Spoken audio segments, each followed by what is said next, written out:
Tell me about the burial, Karen.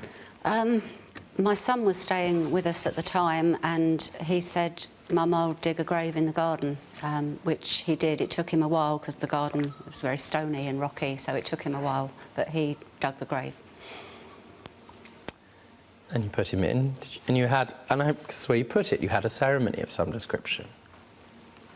How old was he? How long had you had him at this stage? He was about 1.5 years. So it'd been 18 months, more or less, minus the 8 months, or the 8 weeks, excuse me. Yeah. And what was life like at the day after?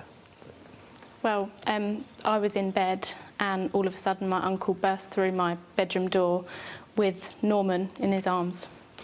He had come back. Wait, just pause for a second.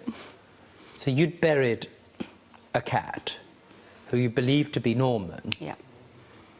Well, was your uncle shocked? Did he think it was sort of some religious thing? I mean, I'm wondering, was it sort of Lazarus arising? I don't know. I thought it was in a dream, if I'm honest. I just couldn't believe it.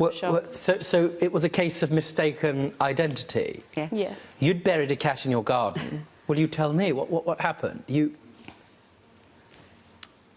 just buried the wrong cat, I guess. You buried somebody else's cat? Yeah. Did you dig the cat up in order to determine whose cat it was? It could have been microchipped. No. So you left that cat there, and you're sure that it was Norman who came back? Yes. I don't suppose you could have asked him where he'd been.